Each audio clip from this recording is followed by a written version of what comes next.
The first major diplomatic trip of his second term. ሰላም እንዴት አላችሁ ቤተሰቦች ሁሉ ሰላም ነው እንዴት ነው አሁንም የተለመደ ላይክ ሰብስክራይብ ሼር ማድረጋችሁን እንዳትረሱ የእናንተ ላይክ ሰብስክራይብ ሼር የምታደርጉት እንቅስቃሴ ሁሉ እጅግ ዋጋ ያለውና እያንዳንዱን ነገር መመልከትም ስለሚቻል ከዚህ በፊት እንዳልኳችሁ እጅጉን አመሰግናችኋለሁ አሁንም ላይክ ሰብስክራይብ ሼር ማድረጋችሁን ቀጥሉ ይህ የእናንተ ደግሞ የምታደርጉት ነገር ትልቅ ቦታ ያለው ስለሆነ አሁንም ይሄን ማድረጋችሁን እንድትቀጥሉ ጠይቃችኋለሁ ያው ቢኒያም ካሴ ነኝ እንግዲህ እንደምታውቁት በርካታ ጉዳዮች ዓለማችን ላይ ይከሰታሉ ከሰሞኑ ደግሞ የአሜሪካው ፕሬዝዳንት ዶናልድ ትራምፕ በተለይም ትላንት ማክሰኞ በቀጥታ ሳውዲ አረቢያ ሪያድ ገብተዋል ሳውዲ አረቢያ ሲገቡ የነበራቸው አቀባበል በጣም የሚገርም ነበረ አንድ የአሜሪካ ፕሬዝዳንት በርግጥም ወደ ሳውዲ አረቢያ ቀርቶ ወደ ሌላ የዓለም ክፍል ቢሄድ የሚደረግለትን አይነት አቀባበል ነው የተደረገላቸው በጣም እጅግ ደስ የሚል በጣም እጅግ በርካቶች በተለያየ አቅጣጫ የተመለከቱት ነውና ዶናልድ ትራምፕ ለምን መጡ ምን አደረጉ ከእስራኤል ጋር ያላቸው ግንኙነትስ ምን ሊሆን ይችላል የሚሉ ሀሳቦችም እንዲሁ ከግራም ከቀኝም እየተነሱ ነበርና እንግዲህ ዶናልድ ትራምፕ የመጡበትን አጋጣሚ ስንመለከት እጅግ በጣም ውስብስብ የዓለማችን የፖለቲካ ሂደቶች ባሉበት አጋጣሚ ነው እንግዲህ መካከለኛው ምስራቅ ብቅ ያሉ ስለዚህ ትርጉሙ ቀላል አይደለም ማለት ነው ስለዚህ ምንድነው ሳውዲ አረቢያ ሪያድ ከገቡ በኋላ የተፈጠረው ነገር ምንድነው ምን አዲስ ነገር አለ የሚለውን መቃኘትም እንደዚሁ ወሳኝ ጉዳይ ስለሆነ ዶናልድ ትራምፕ እንግዲህ መካከለኛው ምስራቅ ላይ ሲመጡ ኤክስፔክት የሚደረጉ ነገሮች አሉ አይደለ የጸጥታ ሁኔታ ኤክስፔክት ይደረጋል የእስራኤል ጉዳይ ኤክስፔክት ይደረጋል የኢራን ጉዳይ ኤክስፔክት ይደረጋል ብዙ ነገሮች ግምት ውስጥ ይገባሉና የአሜሪካው ፕሬዝዳንት ዶናልድ ትራምፕ መምጣታቸው በራሱ ትልቅ ነገር ነው ወደ መካከለኛው ምስራቅ በነገራችን ላይ አንድ የአሜሪካ ፕሬዝዳንት ለመጀመሪያ ጊዜ ፕሬዝዳንት ሆኖ እንደተመረጠ የሚሄድበት ሀገር የሚሄድበት ቀጠና የሚሄድበት አካባቢ የዛን ፕሬዝዳንት የዋይት ሀውስን የፖለቲካ ሁኔታ የዋይት ሀውስን የፖለቲካ ፍላጎት for the next 4 years ምንድን ነው የሚለውን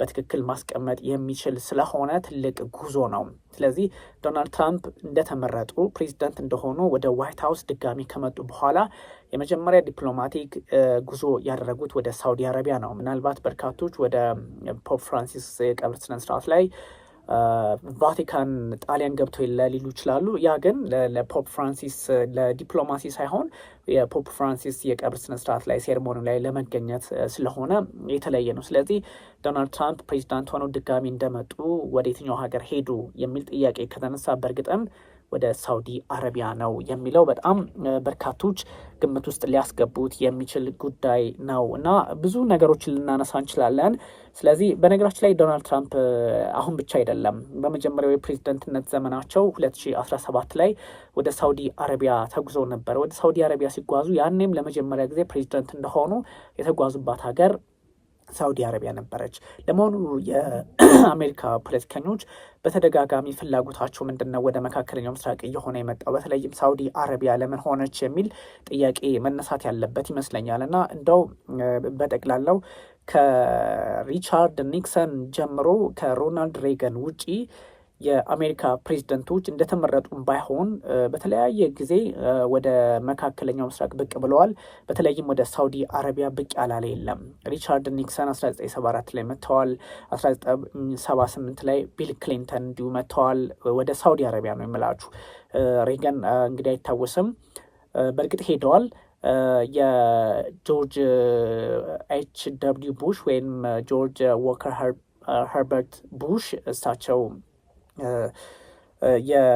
የቡሽ የትንሹ ቡሽ አባት ማለት ናቸው እሳቸውም 1990 ላይ 1992 ላይ ሁለት ጊዜ ሄደዋል ከዛም ባሻገር እነ ጄፈርሰን ያ ማለት ቢል ክሊንተን ማለት ነው ቢል ክሊንተን ደግሞ እሳቸውም እንዲሁ 1994 ላይ ሄደዋል ከዛም ባሻገር ወደ ሳውዲ ማለት ነው እነ ጆርጅ ቡሽ ሁለት ጊዜ ጆርጅ ደብሊው ቡሽ ማለት ነው ሁለተኛው ትንሹ የምንለው 2008 ላይ በወራት ልዩነት ሁለት ጊዜ ሄደዋል ወደ ሳውዲ አረቢያ ባራክ ኦባማ 4 times አራት ጊዜ ወደ ሳውዲ አረቢያ ሄደዋል ራሳቸው ዶናልድ ትራምፕ 2017 ላይ ሄደዋል ባይደንም 2022 ላይ ሄደዋል ድጋሜ ትራምፕ አሁን መካከለኛው ምስራቅ ሳውዲ አረቢያ ሄደዋል ስለዚህ ከ1970ዎቹ ጀምሮ የአሜሪካ ፖለቲከኞች ፕሬዝዳንቶች እያንዳንዱ ፕሬዝዳንት ሳውዲ አረቢያን ረግጧል ማለት ነው ሳውዲ አረቢያን ረገጠም አይደለም ትልቁ ነገር ሳውዲ አረቢያ ለምን ተመራጭ ሆነች ነው የትኛው የአሜሪካ ፕሬዝዳንት ነው ኢትዮጵያን የጎበኛው ከተባለ እንግዲህ የምናስታውሰው ማንን ነው ባራክ ኦባማ ነው እና እንደዚህ አይነት ነገሮች ስላሉ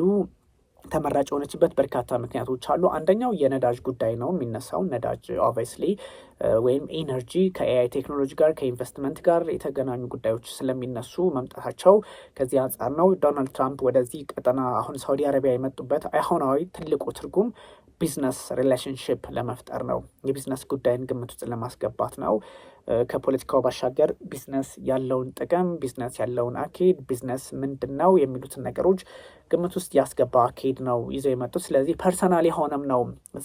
ኖት ኦንሊ ሳውዲ አረቢያ ላይ ብቻ አይደለም የሚቆዩት ፕሬዚዳንት ትራምፕ ከሰዓት ወይም ደግሞ ወደ ካታር ያቀናሉ፣ ከዛ ወደ አረብ ኤሚሬቶች ይሄዳሉ። ስለዚህ እነዚህን የገልፍ ሀገራት ስንመለከታቸው ሁሉም የኢነርጂ ሀብት ያላቸው፣ ሁሉም በጣም በጠንካራ ኢኮኖሚ ላይ በጠንካራ የተፈጥሮ ሀብት ላይ ኢኮኖሚያቸውን የገነቡ ስለሆነ የዶናልድ ትራምፕ አመጣጥ ከዚህ አንጻር ነው ቢዝነስ ተኮር ነው ወደሚል ይወስዳል። ስለዚህ በርካታ ሰዎች ከዚህ ጉዞ ጋር ትራምፕ ለመጡ ከተባለ ትራምፕ ከዲፕሎማሲው ከተለያዩ ነገሮች ባሻገር የዶናልድ ትራምፕ ወደዚህ ቀጠና ብቅ የማለት ትልቁ ጉዳይ ይሄኛው የኢኮኖሚ ጉዳዮችን ሴክር ማድረግ ነው። የ142 ቢሊዮን ዶላር የጦር መሳሪያ ሽያጭ ስምምነት ነው የተስማሙት እነ መሐመድ ቢን ሳልማን እና እነ ዶናልድ ትራምፕ። ስለዚህ ይሄ ምን አይነት ትርጉም አለው? መሐመድ ቢን ሳልማን ይሄን ያህል የ142 ቢሊዮን ዶላር የጦር መሳሪያ ብቻ ነው። 600 ቢሊዮን ዋይት ሀውስ የነገረን ደግሞ ጠቅላላ ከዚህ ከቴክኖሎጂ ከዚህ ከመሳሪያ ሽያጩ ከተለያዩ ጉዳዮች ጋር በተገናኘ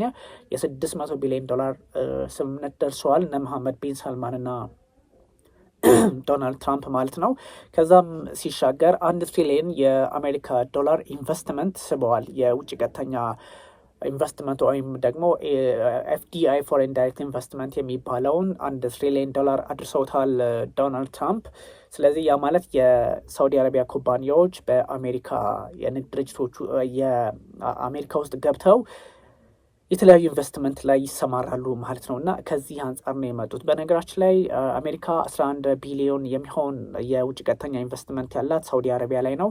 ከዛም ባሻገር ደግሞ ሳውዲ አረቢያ ራሷ ከ9 ቢሊዮን ዶላር በላይ የውጭ ቀጥተኛ ኢንቨስትመንት አሜሪካ ላይ ያላት።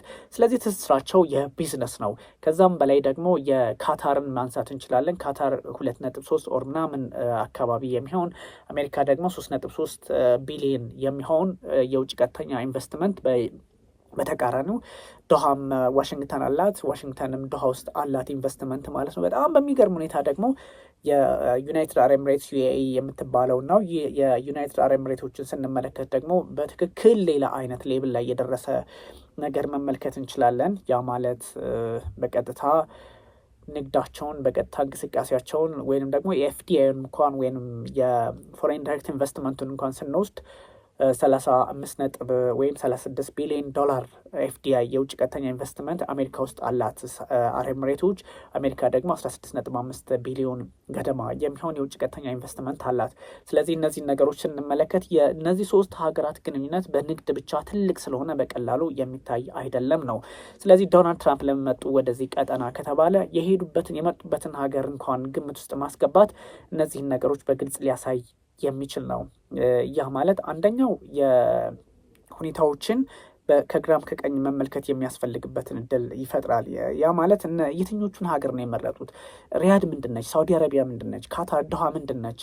ከዛ ደግሞ ስንሻገር ዩናይትድ አረብ ኤሚሬት ምን አይነት ዓለም አቀፍ ፋይዳ አላት የሚለውን ግምት ውስጥ እናስገባ። በእርግጥም ዶናልድ ትራምፕ የመጡበት መንገድ ግልጽ ይሆናል። የኢኮኖሚ ጉዳይ አሳስቧቸው ነው የመጣው ማለት ነው። እና እንዲህ አይነቶቹ እንቅስቃሴ ምን አይነት ጫና ይፈጥራሉ?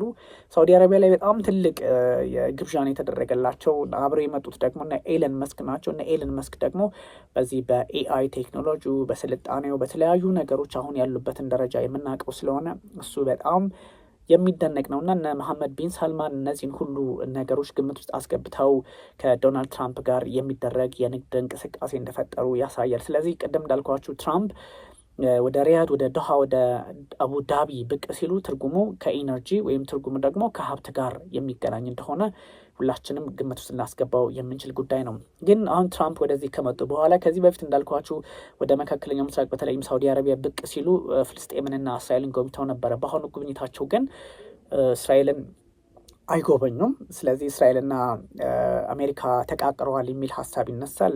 እዚህ ላይ ግልጽ የማድረግላቸው ነገር እስራኤልና አሜሪካ መቼም ወደፊትም በየትኛውም አጋጣሚ ምንም አይነት ሁኔታ ተፈጥሮ ይጣላሉ ብላችሁ እንዳታስቡ፣ አይሆንም። ግን አሁን ባለው ሁኔታ ደግሞ መንገራገጮች ወይንም ደግሞ ሼክ የሚያደርግ ነገር የለም ልላችሁም አልችልም። ቢካዝ የምናያቸው ነገሮች አሁን ያለው ነገር አንደኛ ሳውዲ አረቢያ መጥተው ኳታር ገብተው ከዛ አረብ ኤሚሬቶች ሄደው እስራኤል ያልሄዱበት ምክንያት ምንድን ነው የሚለው ጥያቄ በራሱ ጀርባ ሰጧት ለማለት ቢያዳግትም ግን ትርጉም ይሰጣል። ትራምፕ በነ ኔታንያሁ ላይ ይጨክናሉ ወይ የሚለው እንዳለ ሆኖ ግን ያለመግባባት ነገሮች እንዳሉ ያሳያል። ያለመግባባት ነገሮች ደግሞ ከተለያየ አቅጣጫዎች በተለይም የጋዛ ጉዳይ ጦርነቱ በምን መንገድ ይቋጭ የሚለው ነገር ያለመግባባት እንዳለ ያሳያል።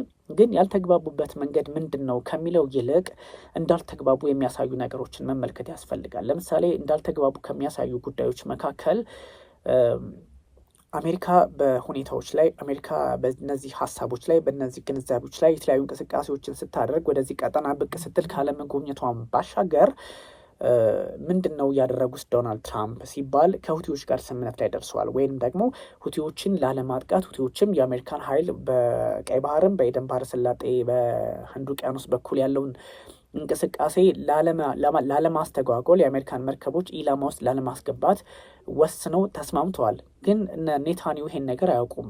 ሁቲና አሜሪካውያን ናቸው የተስማሙት፣ ወይም እነ ዶናልድ ትራምፕ ይሄ ሀሳብ ያላቸው። ስለዚህ እነ ኔታንያሁ አለማወቃቸው ልዩነት እንዳለ ያሳያል። ከዛም ሲሻገር ደግሞ የነ አልጁላኒ ወይም ደግሞ አልሻራ አህመድ አልሻራ የሶሪያው ፕሬዚደንት አሁን አዲስ ፕሬዚዳንት ሆነው የተመረጡት ጊዜያዊ እሳቸው እንደምታውቁት ወደ ሳውዲ አረቢያ ሄደዋል።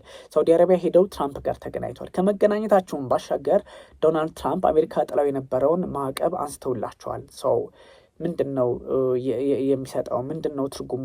ስለዚህ ይሄ ነገር አሜሪካን እነ እስራኤልን ግምት ውስጥ ያላስገባ በመሆኑ ምናልባት እነዚህ ሀገራት ተቃቅረው ይሆን እንደ የሚል ጥያቄ በእርግጥ ላያስነሳ ወይንም ደግሞ ላያጎላ አይችልም እና እነዚህን ከግራም ከቀኝ መመልከቱ በእርግጥም የዓለማችንን ፖለቲካ ይዘውራል አይዘውርም የሚለው በተለያየ አቅጣጫ በተለያየ መንገድ ሊታይ ቢችልም ግን ዶቶቹን ማገጣጠም ዶቶቹን ይሄኛው አብሮ መታየት አለበት ብለን ስናስብ እንደዚህ አይነት ነገሮችን ጥያቄዎችንም ሊያበረታ ስለሚችል እርግጥ ነው አሜሪካና እስራኤል በአሁኑ የፖለቲካ ሂደታቸው የተወሰነ አለመግባባት እንዳለ ግምት ውስጥ ለማስገባት እድል ይፈጥራል። ያም ሆኖ ግን የዶናልድ ደግሞ በሌላ በኩል ደግሞ አንደኛ አሜሪካና እስራኤል አይጣሉም፣ ሊጣሉ አይችሉም የሚሉ ሀሳቦችን ማንሳት ያስፈልጋል። አሜሪካና እስራኤል የማይጣሉበት ምክንያት አንደኛ በጣም ቢልድ ኦን ደ ሮክ ግንኙነታቸውን ምክንያቱም እስራኤል እንደ ሀገር በነገራችን ላይ ዛሬ የእስራኤል የነጻነት ቀኗ ነው። የኢንዲፔንደንስ ዳይዋ ነው እየተከበረ ይገኛል። ሜይ 14 እንግዲህ የተመሰረተችበት ነው።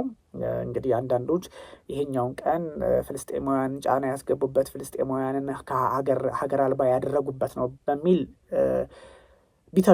ይተቹታል። ኦብቪየስሊ እንደዚያ አይነትም ትርጉም በትክክል ስላለው ለፍልስጤማውያን አደጋ ይዞ የመጣ ስለሆነ የእስራኤል ነጻነት ለፍልስጤማውያን አደጋ በመሆኑ ከዛ አንጻር የሚያዩትም አሉ።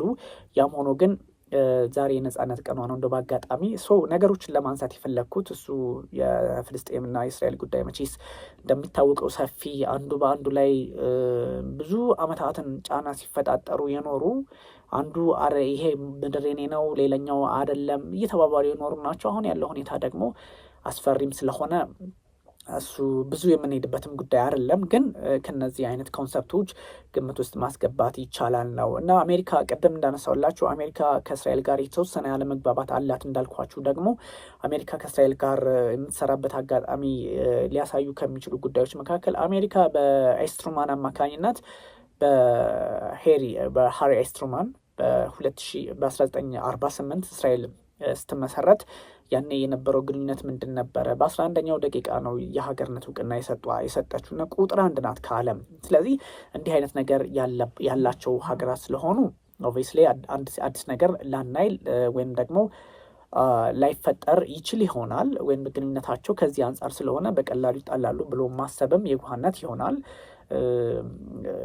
ያው የጦር መሳሪያ ድጋፉ በመካከለኛው ምስራቅ እስራኤል የአሜሪካን ፖለቲካ ለማስፈጸም የምትሄድባቸውን ርቀቶችም ጉዳዮችን ስለምንረዳቸው ከዛ አንጻር እውነትም አንዳንድ ነገሮችን ግምት ውስጥ ማስገባት እንዳለ ያስፈልጋል። እንግዲህ በጣም በትልቁ ትልቅ አይነት ትርጓሜ ያለው ነውና ይህን ነገር በርካቶች ከተለያየ የፖለቲካ ግንዛቤ ከተለያየ አስተሳሰብ ሊቃኙት ይችላሉ።